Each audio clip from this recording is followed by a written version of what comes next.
ಹೇಯವಾದಂಥ ಕೃತಿಯಲ್ಲಿ ತೊಡಗ ಅನೇಕ ಅನರ್ಥವನ್ನು ಮಾಡತಕ್ಕಂಥವರಿಗೆ ಯಮ ಬರ್ತಾನೆ, ಯಮ ತಾಳಿರ್ತದೆ, ದಾರಿ ತೊಳಿತಾನೆ, ಅನೇಕ ಹೇಯವಾದಂಥ ಜನ್ಮಕ್ಕೆ ಕೊಡ್ತಾನೆ ಯಮ. ಆದರೆ ಭಕ್ತರಾದಂಥವರು ಯಾವಾಗಲಿಂದ ಪ್ರವಚನ ಕೇಳೋರು, ಸದ್ಗುಣ ಸಂವಿಧಾನಕ್ಕೆ ಹೋಗೋರು, ಪುರಾಣ ಪುಣ್ಯಕತೆ ಕೇಳೋರು, ಪರಮಾತ್ಮ ಕೊಟ್ಟಾಗ ದಾನ ಧರ್ಮ ಮಾಡೋರು, ಅನ್ನದಾನ, ವಸ್ತ್ರದಾನ, ವಿದ್ಯಾದಾನ, ಹೀಗೆಲ್ಲ ಒಳ್ಳೆ ಒಳ್ಳೆ ಕೆಲಸ ಮಾಡೋರು ಪುಣ್ಯ ಪುರುಷರು. ಪುಣ್ಯ ಪುರುಷರಾಗ ಎಲ್ಲರೂ ಪುಣ್ಯ ಪುರುಷ ನೀನು ದೊಡ್ಡ ಮಾತಲ್ಲ. ನಾವು ಪರಮಾತ್ಮ ಕೊಟ್ಟಿದ್ರೆ ಒಂದು 100 ರೂಪಾಯಿ ಕೊಟ್ಟಿದ್ದಪ್ಪ ಪರಮಾತ್ಮ ಅಂತ ತಿಳ್ಕೊಂಡು ಅದ್ರಾಗ ಒಂದು 10 ಪೈಸೆ ಕೊಡೋದಲ್ಲ ನಮ್ಗೆ ಕೊಡಬೇಕು.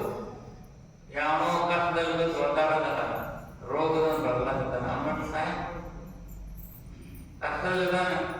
ಯಾರು ಅವನಿಗೆ ಚಿತ್ರಕರ ಅಂದರೆ ಸಂಬಂಧಿಕರಿಲ್ಲ, ಅನಾಥಪ್ಪ, ಅನಾಥಿದ್ದಾನೆ, ಅವನ ಕಷ್ಟದಲ್ಲಿದ್ದಾನೆ, ರೋಗದಲ್ಲಿ ಒದ್ದಾಡ್ತಾನೆ, ಅವನಿಗೆ ಒಂದಿಷ್ಟು ಔಷಧ ಕೊಡಿಸಿರೋ ಪುಣ್ಯಗಳು ದೇವರು. ನಾಲ್ಕಾರು ದಿವಸದ ಹಸಿರು ಒದ್ದಾಡ್ಲಿಕ್ಕತ್ತಾನೆ ಯಾರೋ ಅಂತ ತಿಳ್ಕೊಟ್ಟು ಅಂಥವನಿಗೆ ಒಂದಿಷ್ಟು ಆಹಾರ ಕೊಟ್ಟು ಪುಣ್ಯಗಳು.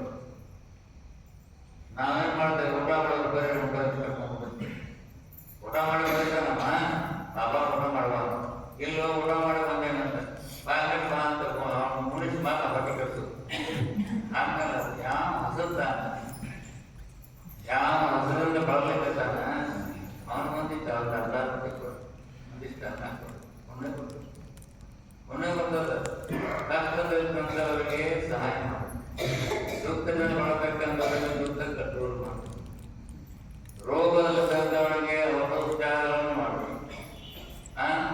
ಹೀಗೆಲ್ಲ ಒಳ್ಳೆಯ ಕೆಲಸ ನಮ್ಮ ಕೈಯಿಂದ ಸಾಧ್ಯ, ಅಷ್ಟು ಕೊಡುವಂತಲ್ಲ, ನಮ್ಮ ಕಡೆಯಿಂದ ಎಷ್ಟು ಸಾಧ್ಯತೆ ಅಷ್ಟು ನಾವು ಮಾಡಿದಾಗ ಪುಣ್ಯ ಬರ್ತದೆ. ಅದರಿಂದ ನಮ್ಗೆ ದೇವತೆಗಳ ಸ್ಥಾನ